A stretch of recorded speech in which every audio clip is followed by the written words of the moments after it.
সিজারটা নিয়ে আলোচনা করছি, এটা পুরোটাই রেকর্ড করা হচ্ছে, কোনো চিন্তার কিছু নেই।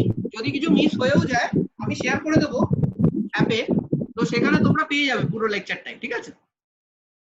আচ্ছা, কাটিং পেপারস যেটা আমরা ইউজ করি সেখানে আমরা দেখি যে এইটা স্মল থাকে আর এইটা অনেক বড় থাকে। এটা তোমরা সব থেকে বেশি দেখতে পারবে চুল কাটার দোকানে। চুল কাটার দোকানে দেখবে লার্জ থাকে এই সাইজটা, ঠিক আছে? এই টাইপের যে সিজার্স গুলো হয় এগুলো হলো স্পিড মাল্টিপ্লেয়ার, ঠিক আছে? আর এই টাইপের যেগুলো হয় কাটিং গ্রাস, কি একটা নাম আছে, আমি নামটা ভুলে যাচ্ছি কেন আমি বুঝতে পারছি না। সো এই টাইপের সিজার্স গুলো are not speed multipliers, this are force multipliers. কেউ বলতে পারবে কেন গ্রাস কাটার জন্য ফোর্স মাল্টিপ্লায়ার লাগে? দেখো, গ্রাস কাটা অত সোজা নয়, ঠিক আছে? ইট রিকোয়ার্স সাম ফোর্স তাড়াতাড়ি কাটার জন্য। তাই জন্য গ্রাস কাটার সময় সবসময় আমরা force multiplier type scissor use করব, যেগুলো খানিকটা এরকম হয়, দেখবে বিশাল বড় সাইজের ওদের দাঁতগুলো হয়, ঠিক আছে? আর একটুখানি হয় এরিয়াটা, আংটাটা একটুখানি, আর এটা বিশাল সাইজের হয় এরকম, ঠিক আছে? একটুখানি আংটাটা হয়, মানে এটা দিয়ে টাটা টাটা করে মারবে ছোট জায়গা থেকে, আর এটা বড় জায়গায় কাজ করবে, ঠিক আছে? তো this are grass cutters basically. একটা নামটা ছাড়ো, গ্রাস কাটার জন্য যেগুলো ইউজ করা হয় সেগুলো হলো ফোর্স মাল্টিপ্লায়ার, আর যেগুলো চুল কাটার জন্য ইউজ করা হয় সেগুলো হলো স্পিড মাল্টিপ্লায়ার, ঠিক আছে? তো this was another use of simple machines. Number 3 is, এটাকে বলে তোমার ডিরেকশন চেঞ্জার।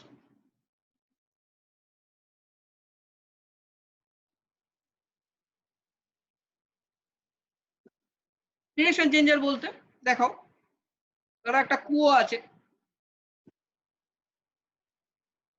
ঠিক আছে? ওয়েল, এখানে জল আছে, ঠিক আছে? আর তুমি একটা বালতি নিলে, ঠিক আছে? তো দড়ি লাগানো আছে একটা, তো এই বালতিটা তুমি ঢোকালে, এখানে ঢুকে আছে বালতিটা। এবার তুমি ধরো দড়ি ধরে এখান থেকে টানছো, তো তোমাকে কি করতে হবে? ইউ নিড টু পুল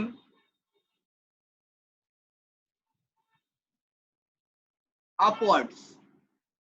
আর যে কোনো জিনিস if you pull upwards, it is a little inconvenient. It is a little inconvenient if you pull it upwards. So you should not pull it upwards. So in that case, what you do is you make a stand over here.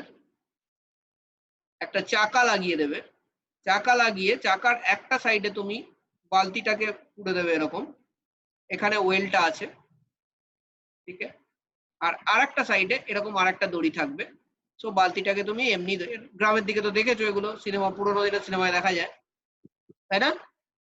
পুরোনো দিনের সিনেমায় এরকম পুলি দিয়ে জল ভরে,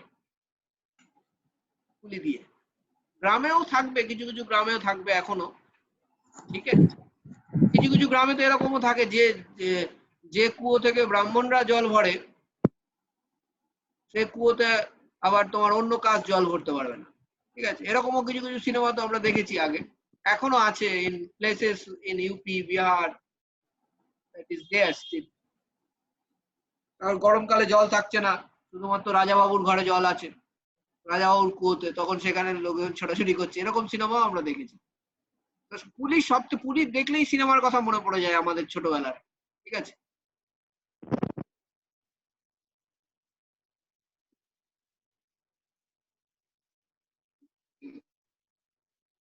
number 4,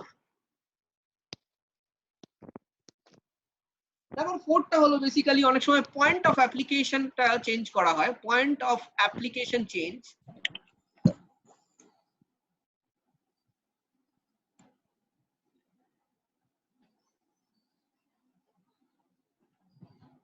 point of application change মানে কিছুই না, ধরো সাইকেলের প্যাডেলটা দেখেছো তুমি কোনো সময়? সাইকেলের প্যাডেল, সাইকেলের প্যাডেলটা তো এমনিও সাইকেলটা ঘোরানো যেত, সাইকেলের চাকাটা, কিন্তু সেটা না করে তার সাথে আরেকটা জিনিস অ্যাড করা হয়েছে। তো এই ছিল চেনটা, সাইকেলের চেনটা। তো তোমরা তো সাইকেল তো সবাই দেখেছো, এরকম একটা সাইকেলের চেন থাকে। তো এইটাও তো, এইখানটাও তো ঘোরানো যেত, তা না করে কি করলো, এখান থেকে একটা ডান্ডি বার করে এখানে একটা প্যাডেল দিল। কেন? যাতে তুমি এখানটা আরামসে পাটা দিয়ে ঘোরাতে পারো, নাহলে পাটা বারবার এখানে লেগে যাবে, তাই না? একটা ছোট যদি এরকম একটা লাগিয়ে দিতাম, নে ঘোড়া, কি দিয়ে ঘোরাতে পারতিস না। তাই জন্য একটা প্যাডেল টাইপের রেখে দিল, সো দ্যাট তুমি ইজিলি এটাকে প্যাডেল করতে পারো। ঠিক আছে? So this is another type of machine which changes the point of application of force. ঠিক আছে? তাহলে মেশিন তাহলে কি কি কাজ করতে পারে? It can change point of application of force, it can change the direction of force applied, it can act as a force multiplier. ঠিক আছে? তার মানে কম ফোর্স দিয়ে বেশি ফোর্স তুলবে। It can act as a speed multiplier. Speed multiplier মানে কি?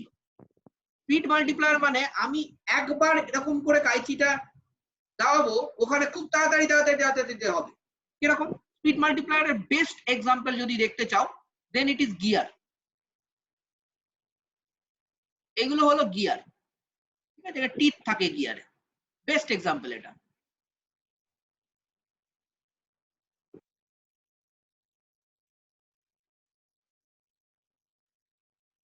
আর এখানে একটা আমি ছোট দিয়ে দিলাম।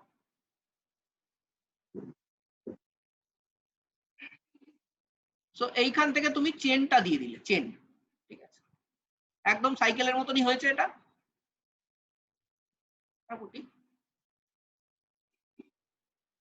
এইখানে তোমার প্যাডেলটা থাকে, আর এইটার সঙ্গে তোমার পিছনের চাকাটা লাগানো থাকে। ঠিক আছে? সো এইটা যখন তুমি একবার ঘোরাও, ওয়ান টাইম, একবার যখন এটা তুমি ঘোরাও এরকম ওয়ান রেভলিউশন, এটা অনেকবার ঘুরে যায়। আর এটা যখন অনেকবার ঘুরে, এই চাকাটাও অনেকবার ঘুরে যায়, এই চাকাটা এর সঙ্গে কানেক্টেড। হয়তো তুমি এটা একবার ঘোরাচ্ছ, এটা হয়তো 5 বার ঘুরে যাচ্ছে। Now this is speed multiplication. তাহলে সাইকেলের গিয়ার্ড cycle is an example of speed multiplication. Remember it. কখনো মনে করবে না ফিফথ গিয়ারে সাইকেল চালালে কষ্ট কম হয়, বিলিভ মি, কষ্ট বেশি হয়। ঠিক আছে? ওগুলো সব নাটক। স্পিডটা বাড়ে। কেন স্পিডটা বাড়ে? কারণ কি একবার ঘুরিয়ে দিলে ওখানে 5 বার ঘুরে যাচ্ছে। গিয়ার সাইকেল গুলোতে দেখবে প্রচুর নাম্বার অফ তোমার থাকে, গিয়ার্স থাকে, যেটা পিছনের চাকার সঙ্গে লাগানো থাকে। ওর মধ্যে একটা গিয়ার হয় ফার্স্ট গিয়ার, যেটাতে অলমোস্ট এইটা আর এইটার কোনো তফাৎ থাকে না, এটাও বড় থাকে। যারা গিয়ার সাইকেল চালিয়েছো কিংবা দেখেছো তাদের জন্য এটা ইজি হবে। এটাও বড় থাকে। তার বাবাকে গিয়ে আবার বলো না যে স্যার বলেছে গিয়ার সাইকেল চালাতে হবে, তাহলেই ফিজিক্স বুঝতে পারবি। ঠিক আছে? যাই হোক, তো ইন দ্যাট কেস তুমি যদি ফার্স্ট গিয়ারে চালাও, মানে দুটোই যদি সেম সাইজের থাকে, তাহলে কিন্তু স্পিড বাড়ে না। কিন্তু ইট ইজ কল্ড এফর্টলেস সাইক্লিং। তার রিজন হচ্ছে হলো কষ্ট খুব কম হয়। যাদের আছে তারা এটা ট্রাই করে দেখতে পারো। ঠিক আছে? কষ্ট খুব কম হয়। ঠিক আছে গাইস? সো আশা করি বুঝতে পেরেছো কি কি টাইপের মেশিনস হয়, অ্যান্ড মোরাললেস এই কাজে আমার মেশিনস ইউজ হয়। এবার আরো কয়েকটা টার্ম আছে যেগুলো তোমাকে পড়তে হবে মেশিনস এর সঙ্গে রিলেটেড, কিছু টার্ম আছে। ঠিক আছে?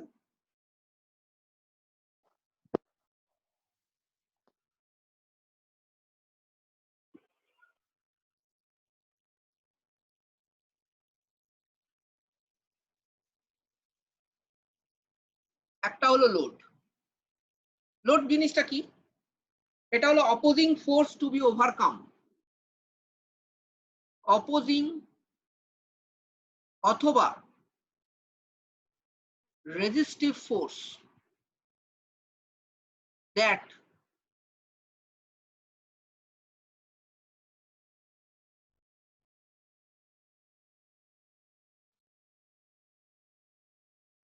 needs to be overcome, ঠিক আছে, opposing অথবা resistive force that needs to be overcome, ঠিক আছে।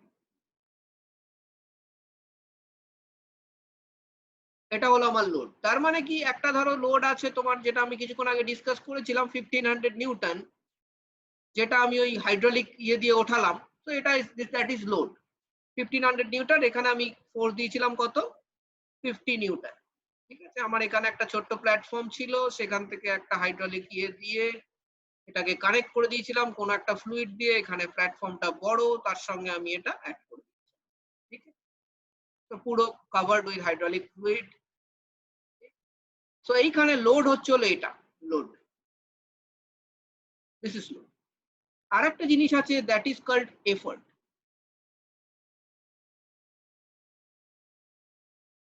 এফর্টটা কি? Force applied on machine, force applied on machine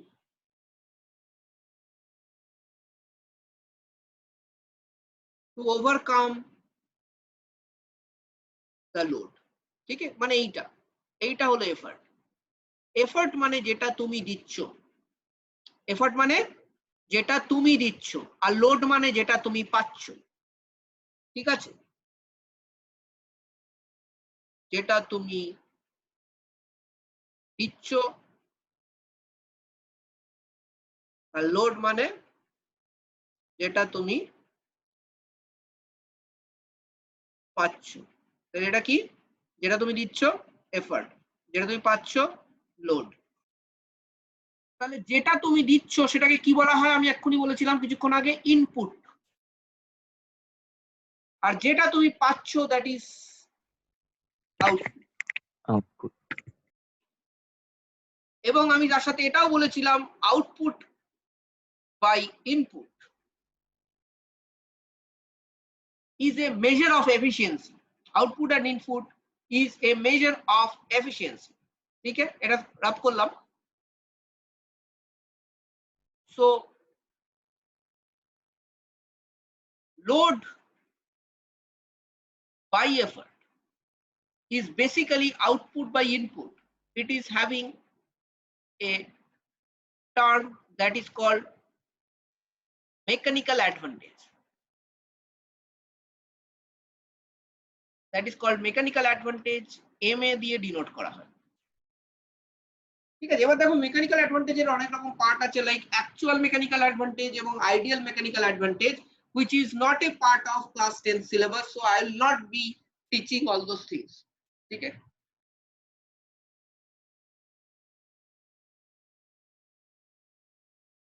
আচ্ছা, তাহলে it works as, স্যার তাহলে কি মেকানিক্যাল অ্যাডভান্টেজটাই এফিশিয়েন্সি? না, আসবো আমি efficiency.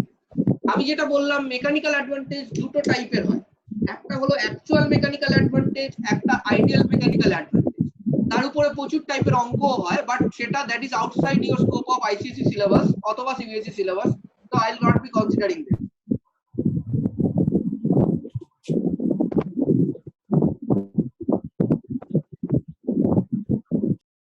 So this is mechanical advantage, যেটা বললাম তোমাদের।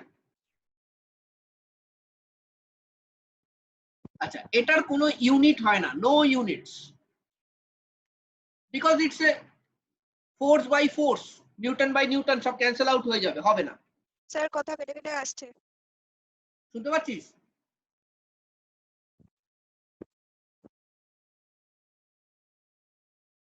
ওকে, সো নেক্সট ইজ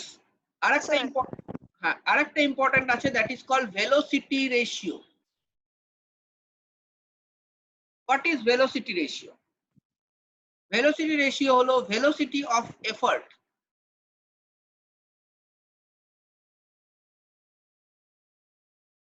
বাই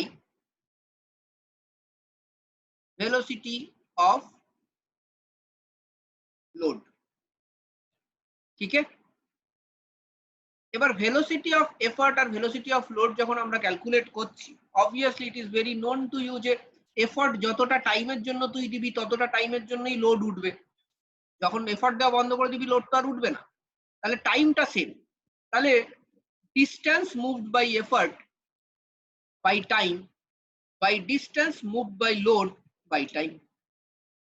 এটাকে আমি এভাবে লিখতে পারি D by DL physical into T by T. তো টি টি ক্যান্সেল আউট হয়ে যাবে। So DE by DL. So this is velocity ratio. ठीक है, this is velocity ratio.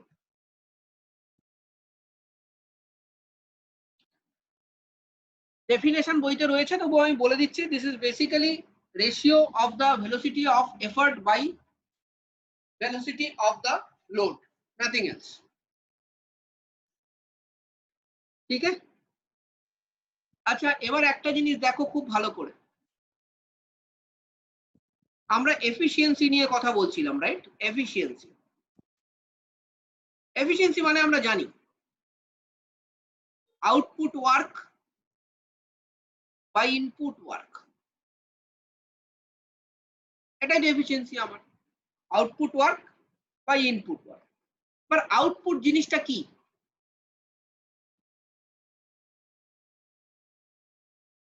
Output জিনিসটা হচ্ছে হলো, আউটপুট মানে কি? লোড। লোড হলো আউটপুট ফোর্স ইনটু কতটা ডিস্টেন্স লোড মুভ করছে, ডিএল। আর ইনপুট ওয়ার্ক কি? Effort into DE. তাহলে এটা force into displacement, that is work. এটাও force into displacement, that is work. এটাতে কারো কোনো ডাউট আছে?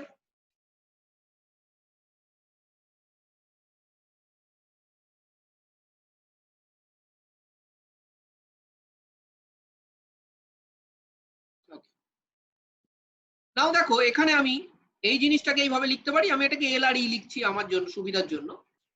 এল by E divided by D by DL লিখতে পারি এটা, না লিখতে পারি না বলো?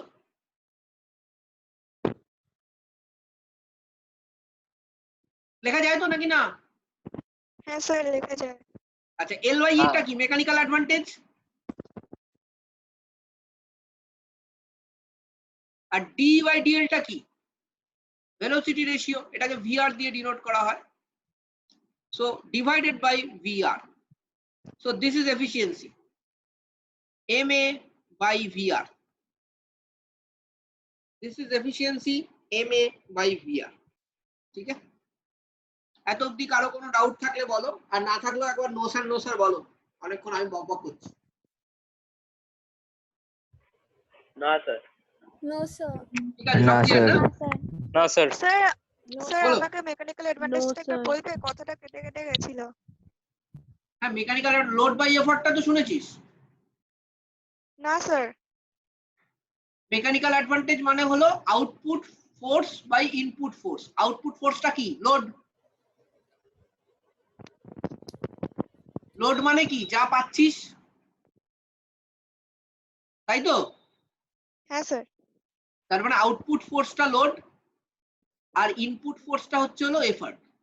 আর মেকানিক্যাল অ্যাডভান্টেজ হলো output force by input force, that is load by effort, ঠিক আছে স্যার।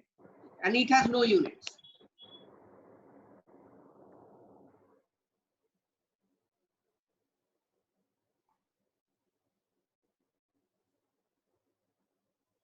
আচ্ছা, এটা রাফ করে দিলাম।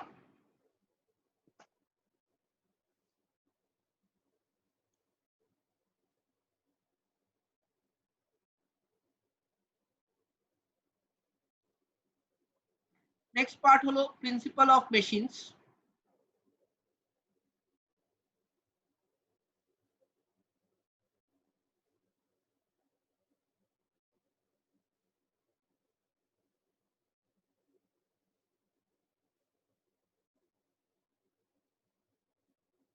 ঠিক আছে, principle of machines you are going to do. So একটা মেশিনে, ধরো যে কোনো মেশিন হোক কি যাই হোক না কোনো, লাইফে এনিথিং, ডেফিনেটলি তুমি যা ওয়ার্ক ইনপুট দেবে, ওয়ার্ক ইনপুটটা দেবে, ঠিক আছে, ওয়ার্ক আউটপুটও তাই আসা উচিত। আসা উচিত কি না? এনার্জি, কনজারভেশন অফ এনার্জি, কিছু আগের চ্যাপ্টারেই করলে। How can it differ? It cannot differ. Work যা করবে ওয়ার্ক তাই পাবে, এক্সট্রা কিছু পাবে না, ফোর্স বাড়তে পারে, ওয়ার্ক বাড়বে না। ঠিক আছে, ইনপুট এনার্জি আর আউটপুট এনার্জি সবসময় সেম হবে। ঠিক আছে, this is principal of machines. ঠিক আছে, এক সেকেন্ড।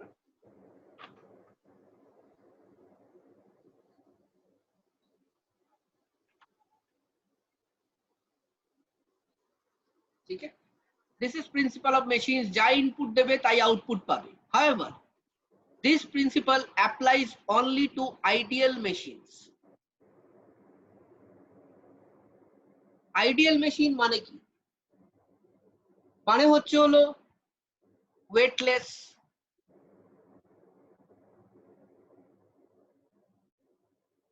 ফ্রিকশনলেস, ওয়েটলেস, ফ্রিকশনলেস,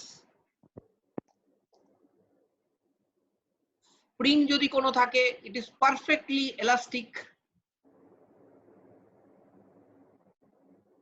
ঠিক আছে, and perfectly rigid। এটা হলো আমার ideal machine. But unfortunately machines are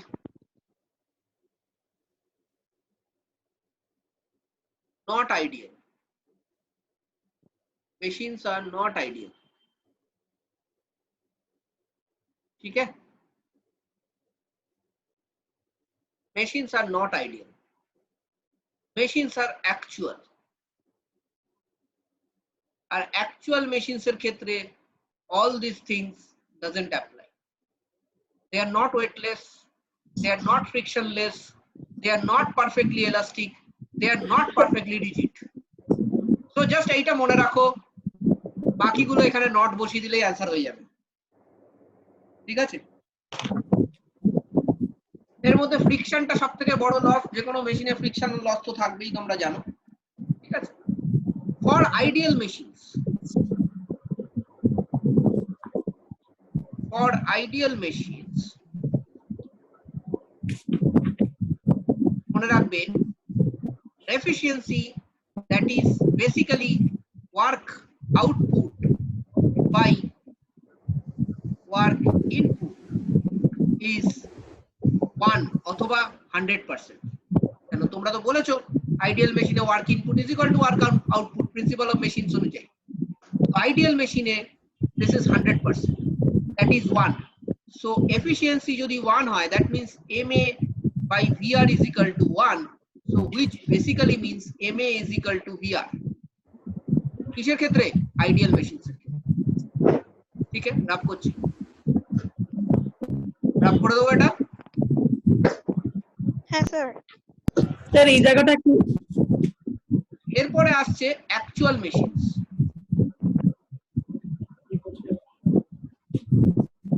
এরপরে আসছে অ্যাকচুয়াল মেশিনস।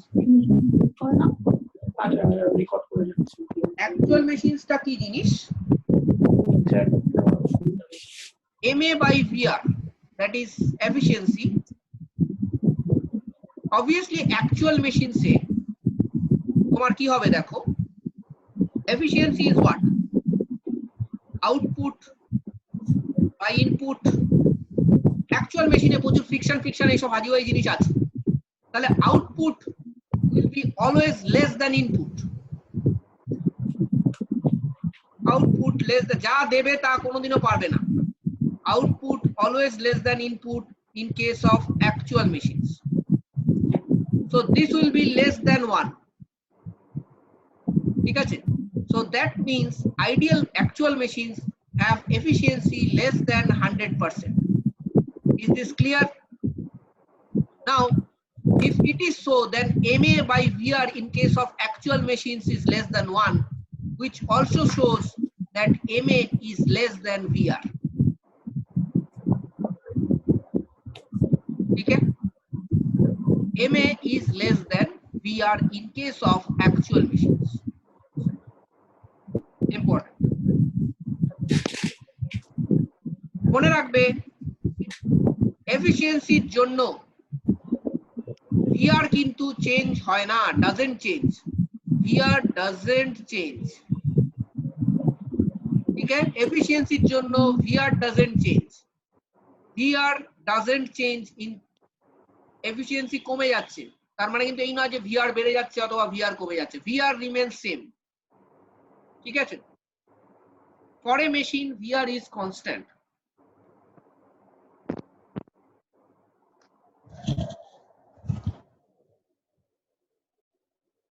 কেন কি ভিআর ডিপেন্ড করে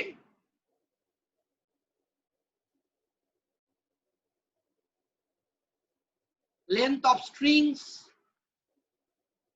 and its arrangement, strings, gears, whatever it is, ঠিক আছে, and its arrangement in a machine. VR depends on একটা মেশিন কিভাবে কনস্ট্রাক্ট হয়েছে সেটার উপর VR ডিপেন্ড করছে।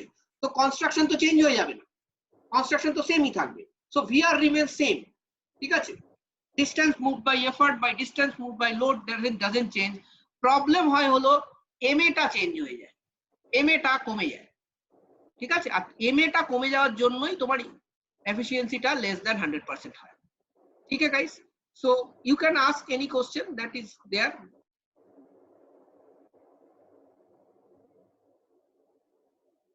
In your mind up to this. Sir বলছি আইডিয়াল মেশিনটা আরেকবার একটু বোঝাবে, কারণ ওই নেটওয়ার্কটা আমার চলে গেছিল ওখানে। জাস্ট আমি বলে দিচ্ছি, শুনে নাও, খুব একটা চাপের কিছু নেই, ইজি আছে। আইডিয়াল মেশিন মানে কি, যা তুই ওয়ার্ক করছিস তাই তুই ওয়ার্ক পাবি, মানে এনার্জি কনজারভেশন, যা দিবি তাই পাবি। তাহলে সেই ক্ষেত্রে এফিশিয়েন্সি কি, output energy by input energy, মানে 100%। 100% মানে 1, তাহলে MA বাই VR 1, তাহলে MA is equal two VR। এটাই, এর ইজি আছে, কিছু নেই। আর কারো কোনো ডাউট নেই এত অবধি?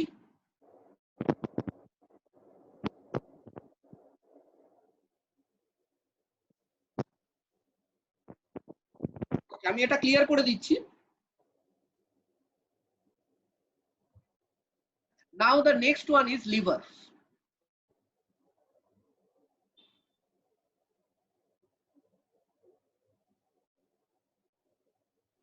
দেখো, levers are of three kinds basically: first class, second class এবং third class of levers.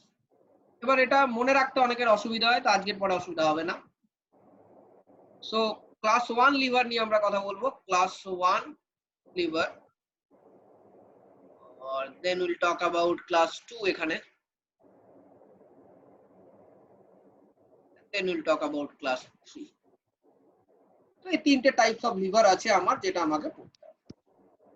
লিভারটা কিছুই না, একটা এরকম বার থাকে, ঠিক আছে, ঢেকি দেখেছো ছোটবেলায়, সিস, ব্যাস ওই। তো যদি ধরো এখানে এফর্ট থাকে, এখানে লোড থাকে, and there are 2-3 things in lever: load, effort and fulcrum.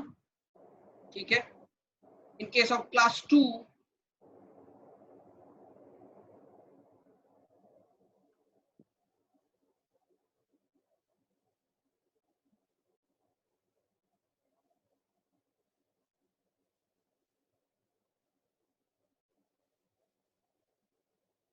ठीक है, in case of class 3,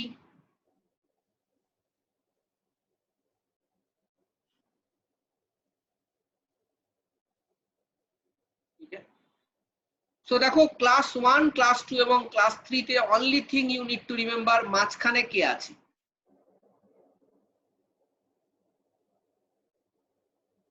FLE, এই কথাটা মনে রাখবে, তাহলে আর কোনোদিনও ক্লাস 1, ক্লাস 2, ক্লাস 3 তে তোমার প্রবলেম হবে না। ফ্লে কথাটা মনে রাখবে। ফার্স্ট ক্লাসে ফালক্রাম মাঝখানে থাকে, সেকেন্ড ক্লাসে লোড মাঝখানে থাকে এবং থার্ড ক্লাসে ই মাঝখানে থাকে। ঠিক আছে স্যার, সেকেন্ড ক্লাস লিভারে ওই লাইনটার উপরে কিছু নেই তো? কিসের উপরে? লাইনটার উপরে। কি লাইনটা? লাইন না, লাইনটার উপরে কিছু নেই।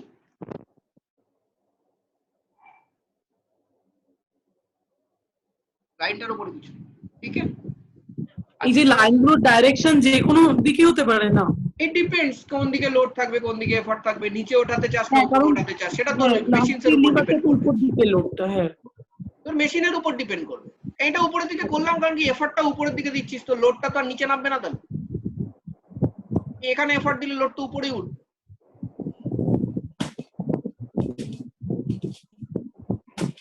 যদি এরকম একটা এফর্ট দিস, লোড কোন দিকে উঠবে? উপরেই তো উঠবে, নিচে থোড়ি না। হ্যাঁ, হুম হুম হুম। সেই জন্য দিলাম, দুটোই দেখালাম তোদের। এখানে একটা নিচ দিয়ে দেখালাম এই জায়গায়, আর এখানে একটা উপর দিয়ে দেখালাম।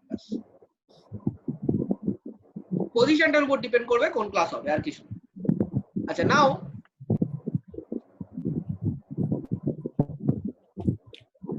কিন্তু স্যার যেটা ফালক্রামটা মাঝখানে আছে মানে ক্লাস 1 লিভার, হ্যাঁ বলো বলো। হ্যাঁ, যে মানে যেটা ফালক্রামটা মাঝখানে আছে ক্লাস 1 লিভার, সেটা যদি নিচের দিকে লোড দিই তাহলে তো উপর দিকে উঠবে বা এরকম কোনো উপর ব্যাপার দিকে না? উঠবে, লোড উপরের দিকে উঠবে। হুম ঠিক আছে, অসুবিধা কিছু নেই। হুম হুম। আচ্ছা, এইবার দেখো, আমি ফার্স্ট ক্লাস নিয়ে একটু কাজ করি প্রথমে। এটা হলো লোড, এটা ধরে নাও এফর্ট। হ্যাঁ, উপরের দিকে উঠবে, কোনো অসুবিধা নেই, কিন্তু আমি জাস্ট এফর্টটার ডিরেকশন দিচ্ছি। এটা তো একটা নিজস্ব একটা এফর্ট আছে, এই যে এফর্ট, আর লোডটারও তো নিজের একটা এমজি আছে, সেটা তো নিচের দিকেই কাজ করবে। ঠিক আছে,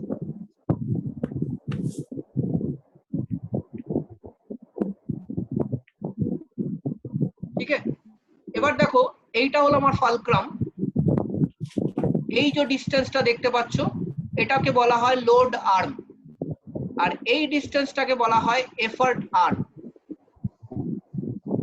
ঠিক আছে, এবার তোমরা তো একটা জিনিস পড়েছো, as per principal of moments,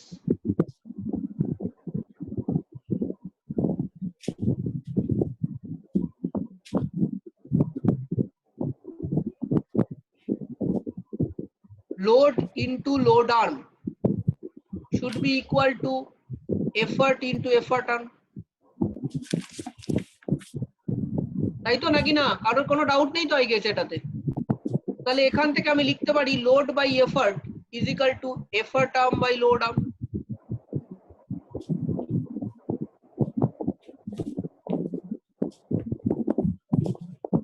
এবার লোড বাই এফর্টটা হলো mechanical advantage, that is equal to effort arm by load arm.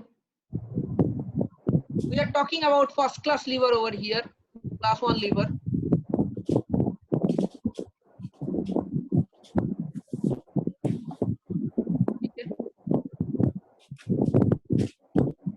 So এইরকম একটা কেসে তোমাকে যদি আমি জিজ্ঞেস করি যে what is the mechanical advantage of this kind of lever, it will depend on many things. There are three conditions. If effort arm is equal to load arm, মানে এই ডিসটেন্সটা আর এই ডিসটেন্সটা সেম, তাহলে mechanical advantage will be is equal to 1. ঠিক আছে, আচ্ছা। If effort arm is more than load arm, then mechanical advantage is more than 1. If effort arm is more than load arm, mechanical advantage is more than 1. ঠিক আছে guys, এই রকম case যখন mechanical advantage is more than 1, what does this mean? এখানে করি, mechanical advantage more than 1 মানে হচ্ছে হলো load by effort more than 1, তার মানে load is more than effort. So if load is more than effort, তার মানে তুমি যা এফর্ট দিচ্ছ তার থেকে বেশি load তুলছো। So this is a case where the machine is acting as force multiplier. মনে থাকে জানো, যদি মেকানিক্যাল অ্যাডভান্টেজ মোর দ্যান 1 হয়, then the machine is acting as a force multiplier. ঠিক আছে গাইস, যদি effort arm less than load arm হয় তাহলে মেকানিক্যাল অ্যাডভান্টেজ লেস দ্যান 1 হবে। This is the case when the machine is acting as speed multiplier.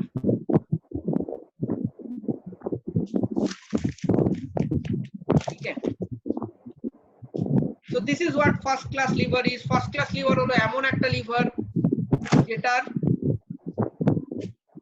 Force multiplier, speed multiplier আর কোনো multiplier না, just changing the direction হিসেবে use করা যেতে পারে, যেটা আমরা পুলি দিয়ে দেখেছি। That is also a first class liver. একদিকে এফর্ট, একদিকে লোড, মাঝখানে fulcrum, just changes the direction. So first class liver দিয়ে আমরা তিনটে কাজ করতে পারি, ঠিক আছে। নেক্সট থিং আমাকে কি পড়তে হবে ফার্স্ট ক্লাস লিভারে, ইনফ্যাক্ট সবকটা লিভারেই, সেটা হলো এক্সাম্পলস। তোমরা যখন অফলাইন ক্লাস জয়েন করবে তখন আমি তোমাদের একটা লিস্ট দিয়ে দেবো, মোটামুটি ওই লিস্টটার মধ্যেই থাকে সব, বাট আদার দ্যান দ্যাট লিস্টটা দিয়ে দিলে মুখস্থ করা হয় কিন্তু বোঝা হয় না। তোমরা কনসাইজে দেখবে পিকচার দিয়ে করে দেওয়া আছে কোনটা কোনটা কোনটা ফার্স্ট ক্লাস, কোনটা কোনটা সেকেন্ড ক্লাস। পিকচারগুলো অবশ্যই দেখবে, ওই ভিজুয়ালাইজেশনটা খুব ইম্পর্টেন্ট। এবং নিজেরা একটা টেবিল বানাও, তিনটে লিভার, ক্লাস 1, ক্লাস 2, ক্লাস 3, তো তিনটে কলম, ঠিক আছে। তিনটে কলমে যখন যখন কোনো কোনো এক্সাম্পল পাবে কি কোথাও কিছু পেলে সেটা পুট আপ করতে থাকবে যে হ্যাঁ ফার্স্ট ক্লাস এটা, ওটা সেকেন্ড ক্লাস, ওটা থার্ড ক্লাস। এখন যেমনি ফার্স্ট ক্লাসের বেশ কিছু এক্সাম্পল দিয়ে দিয়েছে তোমাদের এখানে, ঠিক আছে, বেশ কিছু এক্সাম্পল দিয়েছে তোমার বইতে, সেগুলো নোট ডাউন করে নেবে। Things like handle of a water pump, crowbar, scissors, shears, হ্যাঁ শিয়ার্স বলে এটাকে মোস্ট প্রবাবলি, যেগুলো আর কি বড় হয়, শিয়ার্স বলে, ঠিক আছে। তারপরে প্লায়ার্স, সিস, এগুলো সব লিখবে। সিমিলারলি সেকেন্ড ক্লাসের যে এক্সাম্পল গুলো আছে ওগুলোও লিখবে। প্রেফারেবলি নিচে হাতে ডায়াগ্রামটাও এঁকো, তাহলে কি হবে তোমার নিজের মধ্যে ফিলটা আসবে, তুমি ভুলবে না কোনোদিনও যেটা ফার্স্ট ক্লাস ছিল, ঠিক আছে। তো এটা হলো আমার ক্লাস 1 লিখা।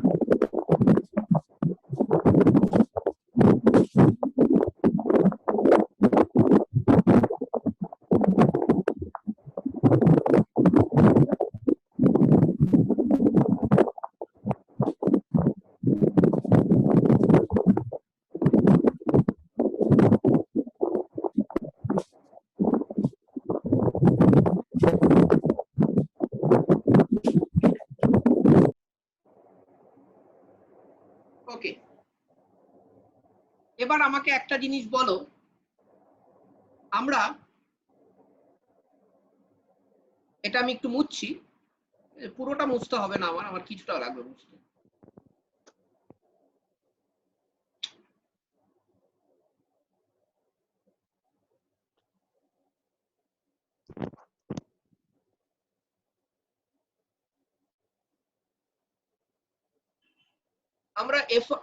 আমরা একটা কন্ডিশন নিয়েছিলাম যেটাতে effort arm was load less than load arm and our mechanical advantage was less than 1, ঠিক আছে। I know effort arm is load less than load arm, কিন্তু এবার দেখো এইটাতে আমরা বলেছিলাম this is acting as a speed multiplier, আমরা এটা বলেছিলাম, কারেক্ট। স্পিড মাল্টিপ্লায়ার মানে কি?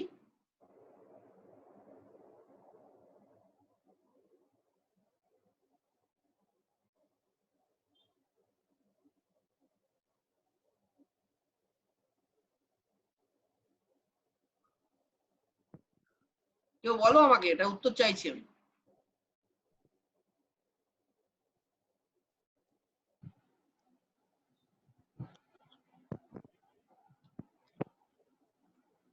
Sir d/dn। কি বলছো? ডি বাই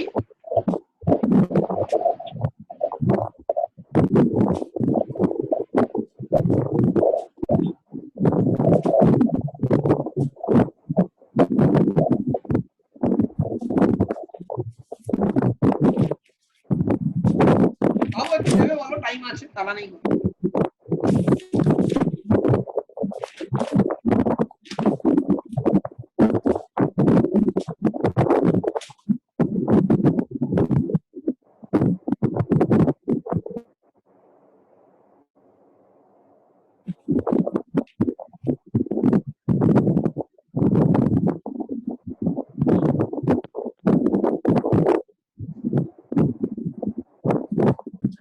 দেখো স্পিড মাল্টিপ্লায়ার মানে হলো লোডে তোমার, দেখো একটা কাইচি যখন আমি নিয়েছিলাম, ছোট্ট একটা ব্লেড, তোমার সরি মানে যেটা কাগজ কাটার কাইচি নিয়েছিলাম, এই ব্লেডটা ছোট ছিল এবং এই ব্লেড গুলো বড় ছিল, ঠিক আছে, এটা ছিল আমার কাইচি।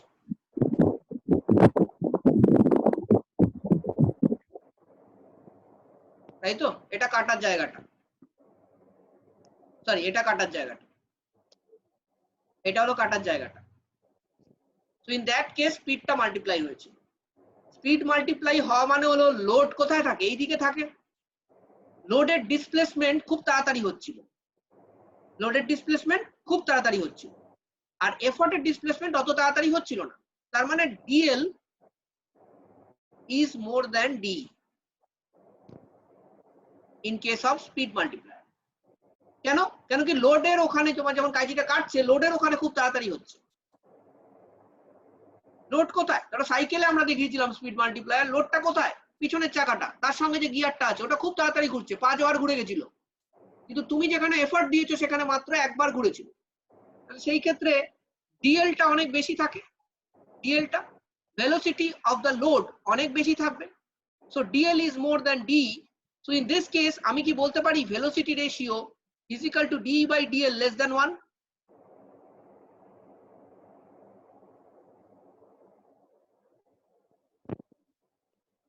তাহলে ম্যাটারটা এইটা, যদি এম এ লেস দ্যান 1 হয় তাহলে ভেলোসিটি রেশিও লেস দ্যান 1 হবে। কারো কোনো ডাউট থাকলে জিজ্ঞেস করো।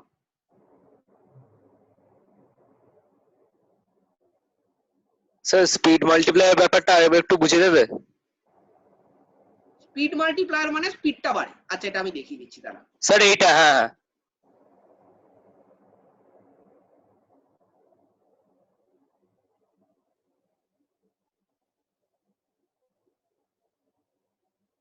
এটা হলো একটা গিয়ার, এটা হলো একটা ছোট গিয়ার, ঠিক আছে। তুই যদি এটাকে একবার ঘোরাস, এটা 5 বার ঘুরে, তাহলে স্পিডটা মাল্টিপ্লাই হলো। হ্যাঁ ঠিক আছে, এইবার ভাব আমার ভেলোসিটি রেশিও হলো ডি বাই ডিএল, অথবা আমি লিখতে পারি velocity of effort by velocity of load. এখানে ভেলোসিটি অফ লোড বেশি না ভেলোসিটি অফ এফর্ট বেশি? Velocity of load. হ্যাঁ, তাহলে ভি বাই ভিএল, সরি, তাহলে নিশ্চয়ই এটা লেস দ্যান 1 হবে হ্যাঁ স্পিড মাল্টিপ্লায়ারের ক্ষেত্রে। So VR is less than 1 হ্যাঁ in case of speed multiplier. Speed multiplier কারা হয়? যার যে ক্ষেত্রে এম এ লেস দ্যান 1 হয়। তার মানে এম এ লেস দ্যান 1 হলে ভিআর ও লেস দ্যান 1। হ্যাঁ আমি বলছি অনেক সময় এটা মিস্টেক হয়, এম এ লেস দ্যান 1 হচ্ছে কিন্তু ভিআর লেস দ্যান 1 আমি প্রুভ করতে পারছি না। এই মিস্টেকটা যেন না হয় ম্যাথমেটিক্যালি, আমি তাই জন্য বলে দিলাম। ঠিক আছে, তোমরা লিখবে এইভাবে, আচ্ছা in case of speed multiplier DL is more than V, hence এটা, ঠিক আছে।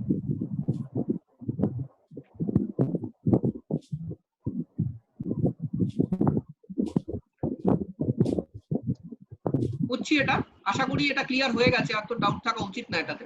1 মিনিট স্যার একটু। হ্যাঁ হ্যাঁ কি বুঝবো না? হ্যাঁ স্যার। আচ্ছা এবার হলো ক্লাস 2 লিভার যদি তুমি নাও, ক্লাস 2 লিভার মাঝখানে কি থাকবে? লোড। একদিকে ফালক্রাম দিয়ে দাও, একদিকে এফার্ট দিয়ে দাও। তো এই লিভারটাকে দেখো, এই লিভারে সব সময়তেই effort arm more than load arm, সব সময়তে, ঠিক কি না?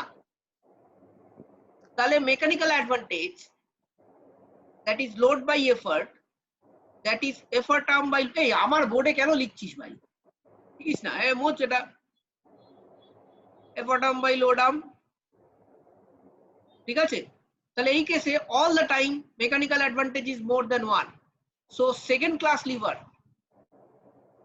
ক্লাস 2 লিভার, সারা জীবন মেকানিক্যাল অ্যাডভান্টেজ মোর দ্যান 1 থাকবে, and it will always be a force multiplier.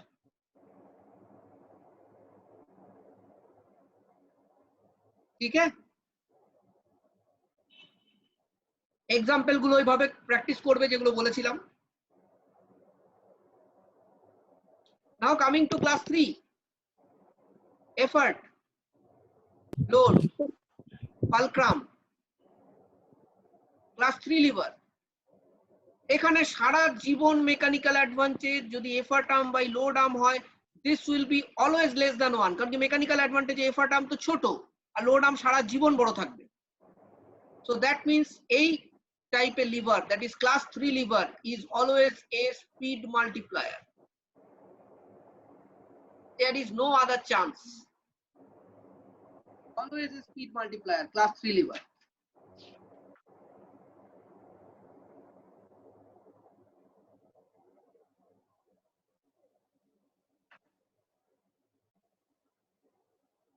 ठीक है, বলো কারো কোনো ডাউট থাকলে বলো।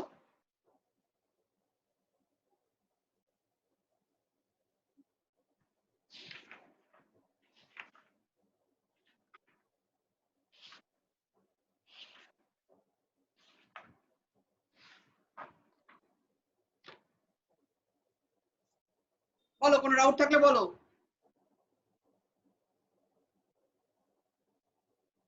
কোনো ডাউট না থাকলেও বলো।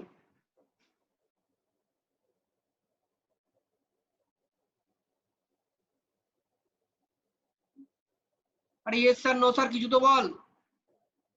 No sir, no sir. আচ্ছা থ্যাংক ইউ। না স্যার নেই। ওকে ওকে Doubt nahi. ওকে, তো আমাদের মেশিনস এর ফার্স্ট পার্টটা শেষ হলো আজকে। টোটাল ক্লাসটাই মোটামুটি তোমার ইয়ে করা হয়েছে, মানে রেকর্ড করা হয়েছে, মাঝখানে কয়েকবার কেটে গেছিল, সে সময়টা হয়নি, বাট আদারওয়াইজ মোরাললেস টোটাল ক্লাসটাই রেকর্ড করা হয়েছে, ঠিক আছে। So what will do is, আমার কাছে অনেকগুলো চ্যাট মেসেজ এসছে, কে কে চ্যাট করেছে। হ্যাঁ প্রুনিং শিয়ার্স, হ্যাঁ শিয়ার্স বলে, correct correct correct, thank you. কেউ বোধহয় গুগলে সার্চ করে দেখেছে Oppo A7। Okay okay guys, so এরপরে তোমরা যেটা করবে এই সপ্তাহে, টেক সাম প্রেসার। তার কারণটা হলো এই সময় যদি প্রেসারটা না নিতে পারো মুশকিল হবে। শোনো যেটা করবে সেটা হলো উইদিন ওয়েডনেসডে, ঠিক আছে, উইদিন ওয়েডনেসডে এই এক্সারসাইজটা কমপ্লিট করবে। যাদের আগের এক্সারসাইজ বাকি আছে আজকে কালকের মধ্যে কমপ্লিট করে ফেলো, ঠিক আছে। উইদিন ওয়েডনেসডে এই এক্সারসাইজটা কমপ্লিট করবে, মানে এই মেশিনস এর ফার্স্ট এক্সারসাইজটা। আমি কিন্তু বৃহস্পতিবার পুলির ভিডিও আপলোড করে দেবো। এরপরে পুলি আছে তোমাদের, পুলির ভিডিওটা আমি আপলোড করে দেবো, কারণ আপলোড করে দিলে কি তোমরা কিছুটা পড়ে রাখতে পারবে, কিছুটা না ইনফ্যাক্ট পুরোটাই পড়ে রাখবে। তারপরের দিন মানে নেক্সট স্যাটারডে, ঠিক আছে, পুলির অঙ্কগুলো আমরা চালু করে দেবো। তোমাকে শুধু ভিডিওটা দেখে রাখতে হবে, আর কিছু না, তোমার কাজ শুধু ভিডিওটা দেখে রাখা। কিন্তু তার আগে বুধবারের মধ্যে এই এক্সারসাইজটা কমপ্লিট করতে হবে। যা পারবে না গ্রুপে ডিসকাস করে নেবে, আমিও থাকবো, কোনো অসুবিধা নেই। Is that clear? হ্যাঁ স্যার। হ্যাঁ Yes sir. কি বলতো, তাহলে আমাদের নেক্সট উইকের মধ্যে এই চ্যাপ্টারটা শেষ হয়ে যাবে। এই চ্যাপ্টারটা অনেক টাইম লাগে কিন্তু কিন্তু একটুখানি মানে ঠিক করে যদি কেউ করে খুব বেশি টাইম লাগার কথা না, কারণ ওদিক দিয়ে আমাদের লাইটটা শেষ আছে, মোমেন্ট হয়ে গেল, তোমার এটা হয়ে গেল, হ্যাঁ স্যার। অনেকটা এগিয়ে যাচ্ছে। হ্যাঁ না তোমার শেষ নেই আমি জানি, এটাও বলে দে। হ্যাঁ স্যার। হ্যাঁ স্যার। ঠিক আছে ঠিক আছে, দেখো যত তাড়াতাড়ি তুমি সিলেবাসটা শেষ করবে তত বেশি তুমি রিভিশন করার টাইম পাবে, ঠিক আছে। এবার অনেকে বলে যে স্যার সিলেবাসটা যদি কাউকে সেটা প্রবলেম হয়, সিলেবাস আমি তাড়াতাড়ি শেষ করতে পারছি না, আমার কষ্ট হচ্ছে। এখন কষ্টটা করলে রিভিশন করার বেশি টাইম পাবে, টেস্ট দেওয়ার বেশি টাইম পাবে, তোমার আইসিসি তে নাম্বার, আইসিসি এবং সিবিএসই তে নাম্বার কিন্তু বাড়বে। আর যদি তুমি কি করো, তুমি যদি একটা চ্যাপ্টার আমি এমন ভাবে পড়বো যাতে আমার আর কোনো অঙ্ক যেন না বাঁধে, তাহলে কিন্তু মানে যারা উইক তাদের জন্য বলছি, তো সেই কেসে কিন্তু তুমি ফেসে যাবে। কেন কি তোমার সিলেবাসও শেষ হবে না, তুমি রিভিশন করারও টাইম পাবে না, মানে ইউ উইল বি মানে কি বলবো গর্তে পড়ে যাবে, will be in problem. So better তুমি যে শিডিউলে বলছি কাজগুলো করো। ফিজিক্সে একটু প্রেশার নাও, কারণ কেমিস্ট্রিতে খুব একটা কোনো হোমওয়ার্ক থাকবে না, 2-4টে ওয়ার্কশিট আছে, 2টো ওয়ার্কশিট আছে, ফটাফট হয়ে যাবে। পিরিয়ডিক টেবিলে ওয়ার্কশিট খুবই সোজা, ঠিক আছে। তাও যাদের পিরিয়ডিক টেবিল অলরেডি করা আমার কাছে ক্লাস 9-এ তাদের তো ওয়ার্কশিট করতে হার্ডলি 2 ঘন্টা লাগবে এই ওয়ার্কশিটটা করতে। 2 ঘন্টায় স্যার বলছি অর্গানিক কেমিস্ট্রিটা কি যেগুলো যেটুকু পড়েছে ওগুলো করতে থাকবো, মানে কি করবি? ওই যে মানে আইইউপ্যাক নোমেনক্লেচার ওগুলো প্র্যাকটিস করতে থাকবো কি? হ্যাঁ, তোমার বইতে যা আছে সেগুলো করতে পারো অবশ্যই। আমি তো আগেই করতে বলেছি, করিসনি? ও যে যে তুমি যেগুলো হোমওয়ার্ক পাঠিয়েছিলে ওইগুলো করেছিলাম। বইয়ের গুলো করে না, বইয়ের গুলো অনেক সোজা আছে। ঠিক আছে। ঠিক আছে, আমি তোদের যে শীটটা পাঠিয়েছিলাম আর কি লেভেল 1 শীট ছিল।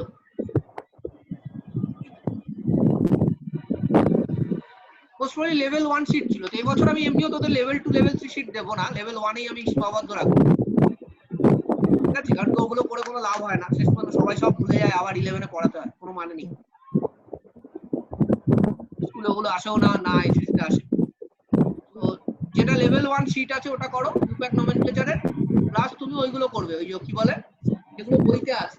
দেখো বইতে যা আছে তার বাইরে খুব একটা কিছু আসবে না, ঠিক আছে, ইনফ্যাক্ট কোনোটাই আসবে না তার বাইরে, খুবই সোজা আসে, চাপের কিছু নেই। ওইগুলো ভালো করে করো তাহলেই হবে।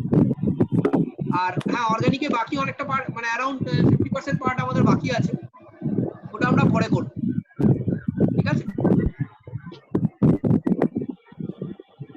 আমাদের এই পার্টটা শেষ করে এরপরে আমাদের কেমিস্ট্রিতে পিরিয়ডিক টেবিল হয়ে গেলে আমার টার্গেট হলো একটুখানি ইনঅর্গানিকও করতে হবে, আবার কেমিক্যাল বন্ডিংও তো ধরতে হবে,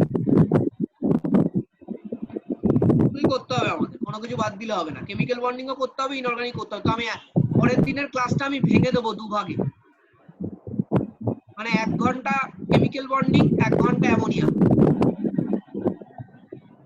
তারপরের দিনও তাই করবো, 1 ঘন্টা কেমিক্যাল বন্ডিং, 1 ঘন্টা তোর অ্যামোনিয়া, এরকম ভাবে। তারপরে HCl আছে, HNO3 আছে, H2SO4 আছে, এগুলো সব উড়িয়ে দেবো, এগুলো রাখবো না কিছু। মানে within May what I want is inorganic chemistry শেষ, পিরিয়ডিক টেবিল শেষ, কেমিক্যাল বন্ডিং শেষ, এইটুকু আমি অ্যাটলিস্ট শেষ চাই। অ্যানালিটিক্যাল তো আমাদের হয়েই গেছে, ঠিক আছে, তো তাই সেই ক্ষেত্রে অসুবিধা হবে। আর আমরা আমাদের যে ভিডিও লাইব্রেরি গুলো আছে ওগুলোকে লিভারেজ করব অনেক সময়তে, ঠিক আছে, মানে বলবো এটা তুমি আগে দেখে আসো, তাহলে কি হবে, ক্লাসে অনেক তাড়াতাড়ি হয়ে যাবে, আমাদের অনেক তাড়াতাড়ি হয়ে যাবে। আমরা শুধু কোশ্চেন আনসার, তোমাদেরও ভালো হবে, তোমাদের কোশ্চেন আনসার গুলো হয়ে যাবে ক্লাসে। ফিজিক্সও তো তাই করছি, ফিজিক্সে পুলিশ তো আগের বছরই বানানো আছে আমার, ওটাই তো তোমাদের দিয়ে দেবো, ওটাই দিয়ে দেবো। তাতে কি হবে, তোমার তুমি পুলিটা করে আসবে, আর আমরা এখানে অঙ্কগুলো করে নেবো, তোমার আর বাড়িতে কোনো হোমওয়ার্ক করতে হচ্ছে না। ওকে, তা হোমওয়ার্ক গুলো করে ফেলো, ফালতু টাইম ওয়েস্ট করে লাভ নেই, আমারও একটু শুতে হবে। ঠিক আছে, ওকে, চলো, থ্যাংক ইউ। আচ্ছা, একটা কাজ করতে হবে, দাঁড়াও দাঁড়াও দাঁড়াও, যারা যারা আছো ক্লাসে আজকে, তারা প্লিজ চ্যাট বক্সে সবাই নিজের নামটা লিখে দাও, চ্যাট বক্সে সবাই নিজের নামটা লিখে দাও, ঠিক আছে স্যার। এক্ষুনি লিখে দাও।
সবাই নাম লিখে তারপরে যাবে, নালে কিন্তু আমি অ্যাবসেন্ট করে দেবো।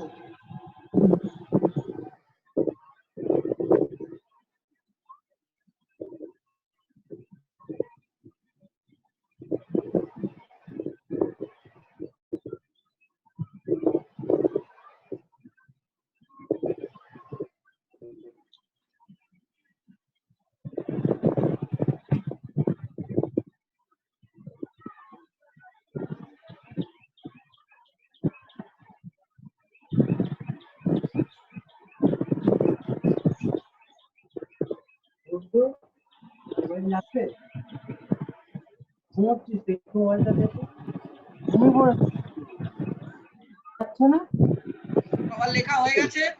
সবার লেখা হয়ে গেলে ইয়ে করে যাও, লিভ করে যাও, মিটিং লিভ করো। লেখা হয়ে গেলে মিটিং লিভ করো।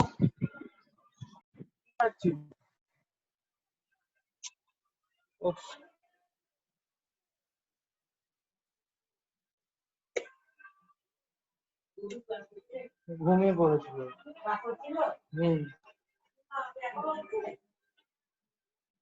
হ্যাঁ হ্যাঁ উঠিস।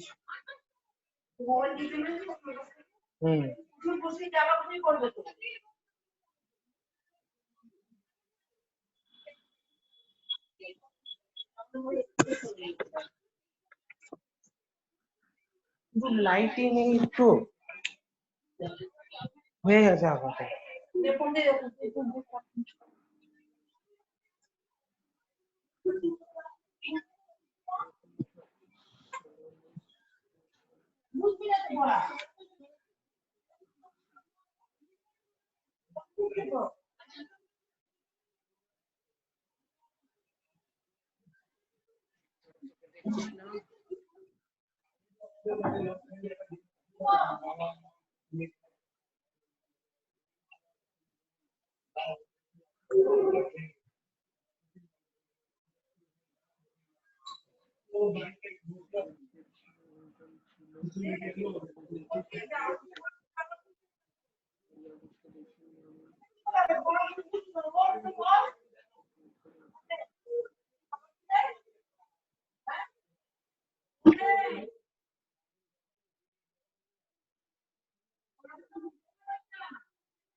দিচ্ছি, দাঁড়াও দাঁড়াও।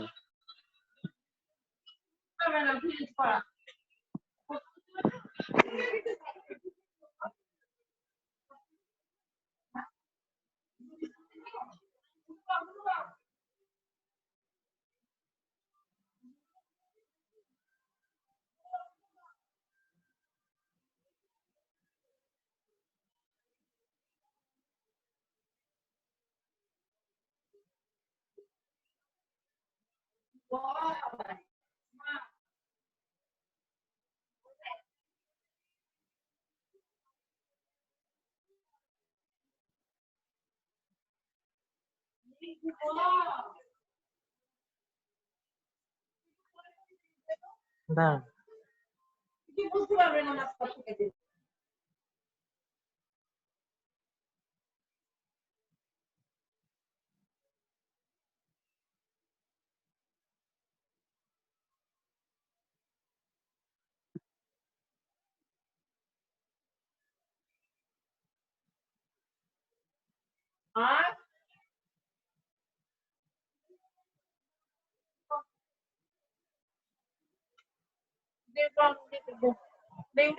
উঠবি আয়, ওই ঘরে এসে পড়বি। আর এসে ঠান্ডা আছে।